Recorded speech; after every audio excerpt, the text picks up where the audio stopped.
Hi, everyone, and welcome back to our last Cabral HouseCall of the week, our final podcast in the 7-day everyday show of the Cabral concept, trying to bring you one more valuable piece of health-based information to guide you on this journey that we're all on called life. So there's always going to be ups and downs. There'll be moments of great health. There might be moments of not so great health. There are moments of weight gain, taking the weight off, transforming our body, and ultimately, hopefully, working on anti-aging and living our best life. That's what this show is dedicated to. I'm in, obviously, my private practice right now. If you're watching this on video, you can see, obviously, my desk, everything going on in the background behind me. This is part of the new office that I essentially moved into just about a year ago, and excited that I'm able to bring you also video so you're able to kind of step into my world, if only for a couple minutes here. So, and that's probably a good thing. But what I love being able to do on these weekend shows is to essentially reach out. And again, just as if you were sitting across the desk from me or on the couch and I'm on this chair, and we're talking through your health-based issues. That's my goal, is that I'm able to bring you some type of, hopefully, comfort in knowing what the underlying root causes may be, what's the best lab test to run or the best protocol to look at. And again, we're not trying to diagnose disease or provide a treatment protocol for disease or cure disease. We are interested in looking at what are the underlying root causes? What could be causing you to feel this way or your friend to feel this way? And then how can we go about rectifying the body? I mean, that's really what it's about. What does the body need more of? Like, what are you deficient in, possibly? And then what do you have too much of? What are your toxicities? And that's what we go about. So I love being able to teach this. I really do. It's something that I will hopefully be able to do for the rest of my life. And hopefully these house calls continue. So today's episode 1696. Head on over to stephencabral.com/1696 to read along with the questions today. Okay. So let's get into our first question. The first question today is from Mo. Mo's a frequent contributor of the show, and Mo writes in, "Hi, Dr. Cabral. Mo here again. Thank you in advance, as always, for taking the time to read and answer my questions. You're truly a wealth of knowledge." Thanks, Mo. My question today is about the podcast you have done on training. I've heard you say that you should stick to a workout program for 4 to 6 weeks before changing it so that your body can grow and adapt as you go. Based on that, I wanted to clarify if I got this part right. If I am doing a full body routine 3 times a week, would that mean I do the same workouts? What I mean by this, if I am doing deadlifts 2 times a week, would I do the same style deadlift each time or change the style? Hopefully this makes sense. I'm asking this in regards to every muscle group. So if you give me an example, that would be greatly appreciated. Thanks again. Okay, so Mo, I have answered this before. Head on over to stephencabral.com/podcast. Click on that Training Thursday tab. That'll give you about 250 shows on exercise. And the great thing is there's 250 shows on exercise. I think the new great thing is that every Thursday going forward will be dedicated to bringing you an expert on a new theme of the show called Conversations with Cabral. And we've had on now 2 special guests. And in the past, I've had on about a half a dozen guests, which you can go back and you can listen to those as well on that new tab, Conversations with Cabral. So let's answer this question, though.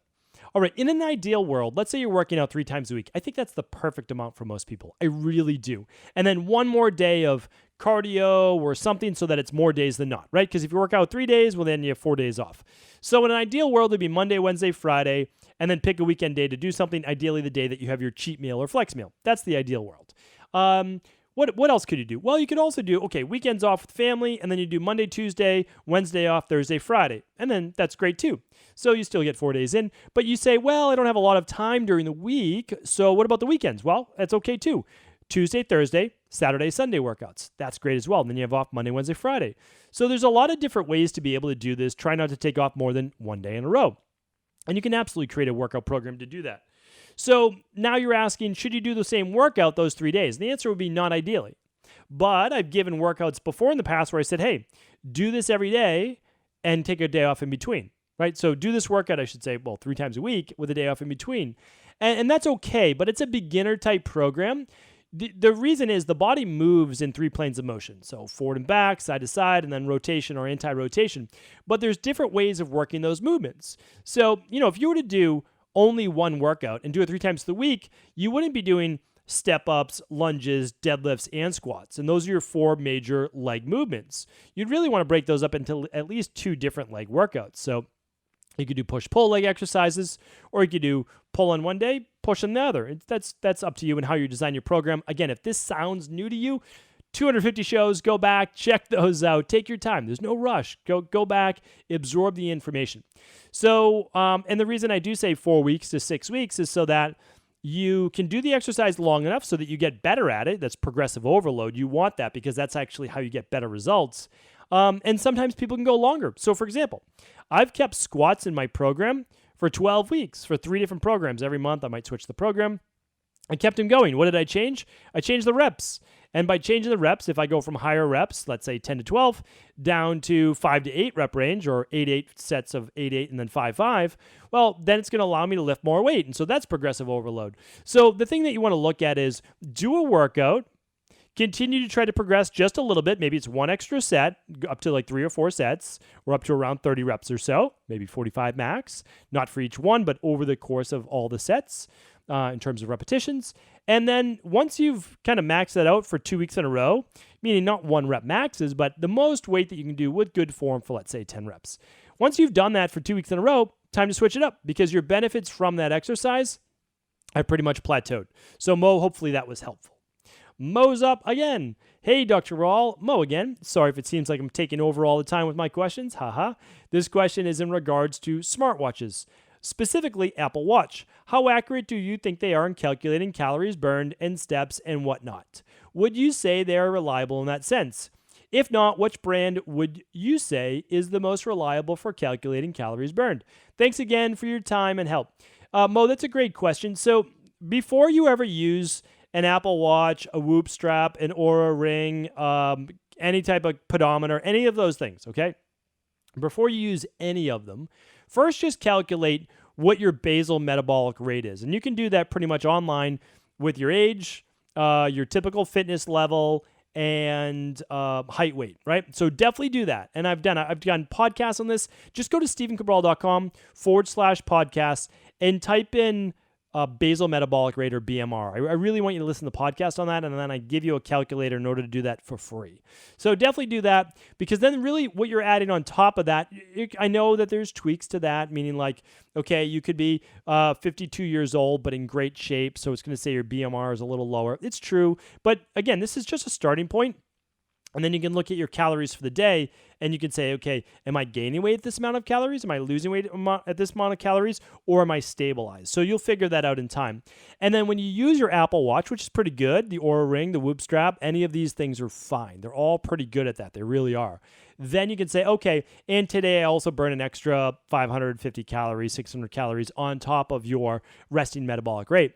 So you have resting metabolic rate, basal metabolic rate. Check out my podcast on that, Mo. Use that search function. You'll be able to find these as well. So again, but yeah, I think they're pretty good. I really do. But again, if you eat 2,700 calories a day, and it's saying that you're burning 2,700 calories a day, and you start gaining a half a pound a week, well, you know that it's a little off, right? So you know that you need to take down your calories because the device that you're using, the smart device you're using, is a little over-calibrated.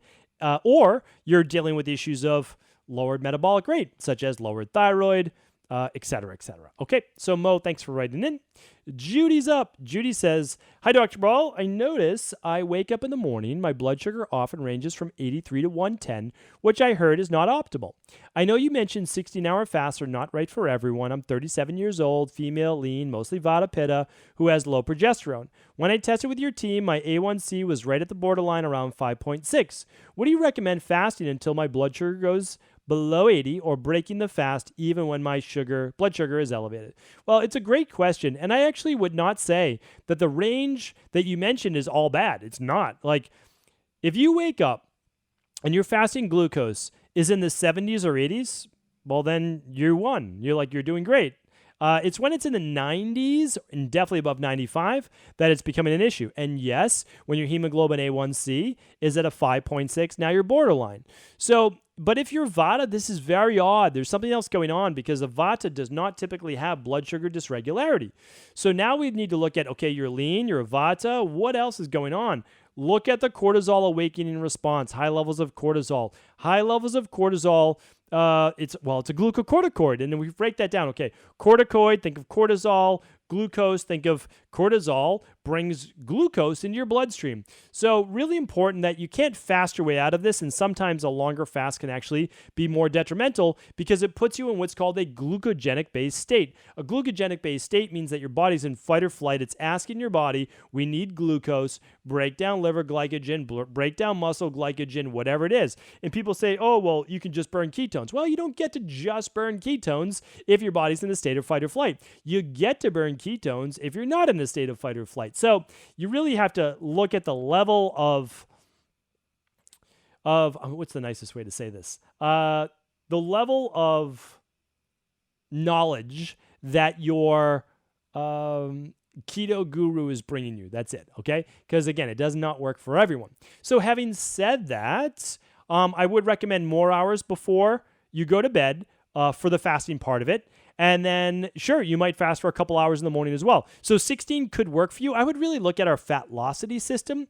And certainly detox would work great. But honestly, I'm looking more potentially at cortisol. I don't know because I haven't seen your blood labs, right? But I'm giving you my opinion as to where we're at. We might want to use the deep sleep protocol at night, the adrenal soothe at night, the full spectrum magnesium at night with the full sleep protocol because we're trying to reset that diurnal rhythm. We might want to use the Fatlocity protocol for the blood sugar balancing, healthy blood sugar balancing, all that. But I would really work with an IHP or one of our health coaches on this. But if you're already lean and there's still that dysregularity, we need to look at other factors as well, inflammation, etc. All right. Thank you for writing in, Judy. Samantha's up next. Hi, Dr. Cabral. Thank you for all you do. I've been switching over all of my supplements to Equilibrium Nutrition, and I had a quick question about your vitamin D drops. Did you leave out the vitamin K, assuming it would be taken with the DNS?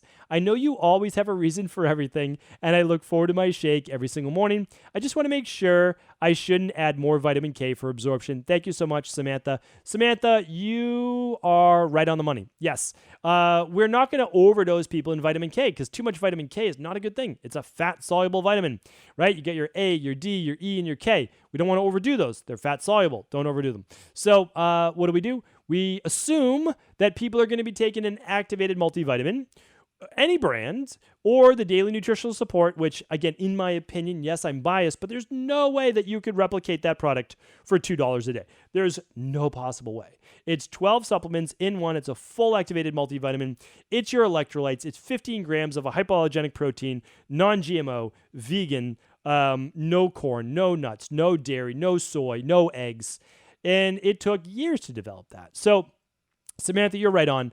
We don't add vitamin D to our vitamin K because everybody should be taking all of the nutrients, not just vitamin D. Thank you, Samantha. And again, you are correct. Mo's up. Again, Mo's up. Hi, Dr. Brawl. This question is for my father. He was told that his hearing is declining. He's 55 and was told he should get a hearing piece or else your brain will get lazy and weak and your hearing will just keep getting worse. His doctor told him. He has done the 21-day detox, the heavy metal detox, the intestinal cleanse. He's on the CBO, and after that, he'll do the mold. I was reading the book you recommended, You Are the Placebo by Dr. Joe Dispenza, and I started thinking that he can get his hearing back. I wanted your opinion on this and also see if you have any recommendations. My father does not listen to music on headphones or anything like that. He's a Vata Pitta Kapha. Maybe. We'll see about that. Any advice is appreciated. As always, thank you for all you do. Okay. By the way, very few people are a tridosha or tridosha. Very few people are evenly balanced amongst all three. Most people think they are because they have a little bit of this, a little bit of that, a little bit of this. But no, there's always one dominant, one subtype typically, right?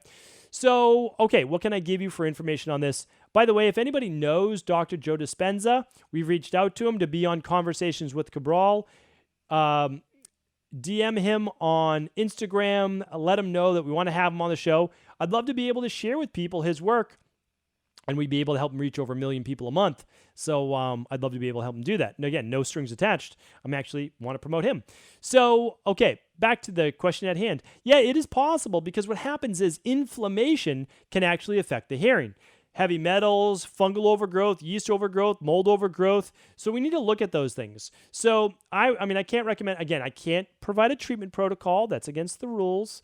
Here's what we'll do. Daily foundational protocol level 2 or level 3. You're already doing the CBO, you're doing the mold, which is great. Definitely get that omega-3s in there, but that's part of Daily Foundation Protocol Level 2, Level 3, which is what I do. And keep working the process. And then also, there are specific drops that you can use for inflammation in the ears. And I talked about them before. They're from Herb Farm, and they're mullein. Are they mullein? Are they mullein? That's a great question. I believe they're mullein and garlic oil drops. Garlic oil drops are my preferred. I believe they're by Herb Farm. Mo, check those out. And I do believe anything is possible. So damage can absolutely be done to the very tiny microscopic bones in the ears. But oftentimes it's inflammation. And he's only 55. He's 55 years young.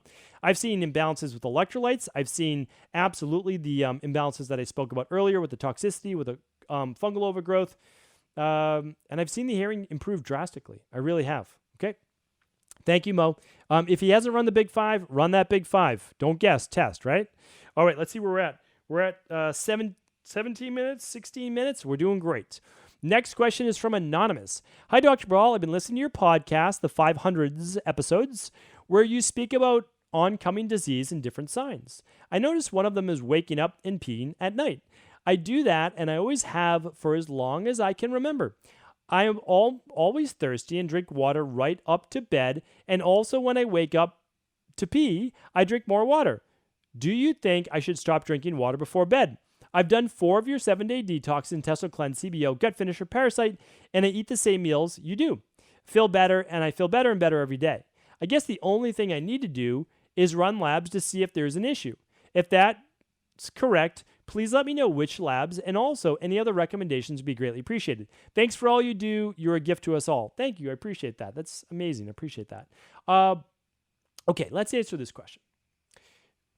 Right off the bat, let's do it. So I'm telling you right now, I have the privilege to be able to teach a lot of doctors, medical doctors, naturopathic doctors, functional medicine doctors, all sorts of doctors, health practitioners, acupuncturists, you name it. And they ask me, how are you able to help people get well? Meaning like, why does everyone seem to get well? And I tell them, it doesn't mean that it's easy, but it means that I'm willing, as long as the person I'm working with or my team is working with, because mainly I oversee my team now. But if the person does not give up, neither are we. That's it. I tell all the doctors I work with, if you're not willing to give up, then the person you're working with is going to get better. That's the bottom line. Because, and here's why.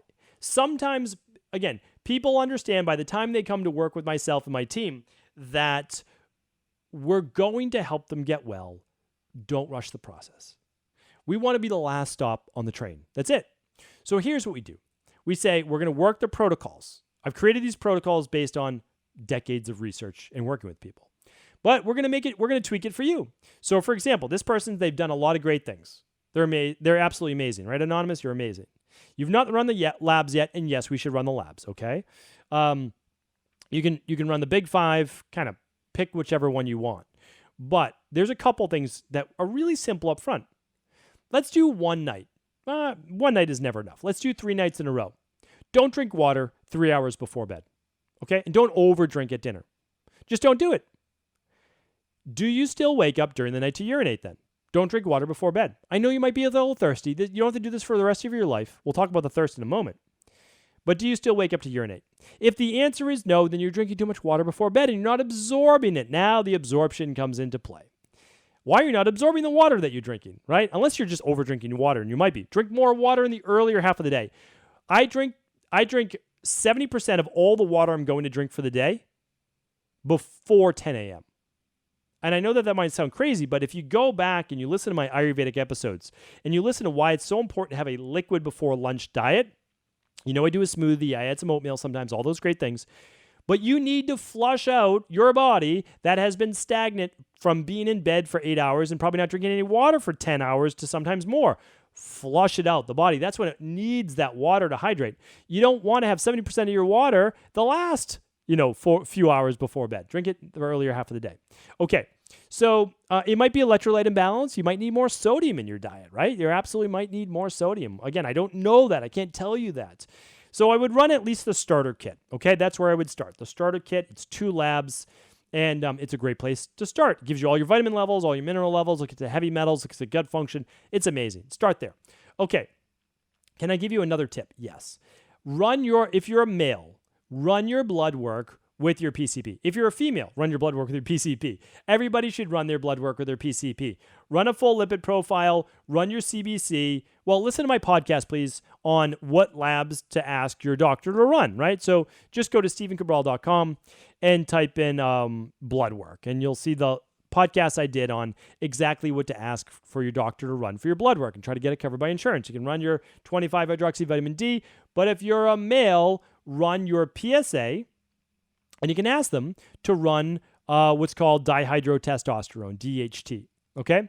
So PSA, not the best number for looking at your prostate, but for sure, if it's above a 1, well, then you have mild, most likely inflammation of the prostate. You start to get above a 3, well, we're looking at some form of prostatitis. So it could be heavy metals, could be testosterone conversion to dihydrotestosterone, could be toxicity like plastics, could be cadmium. I mean, there's all sorts of issues.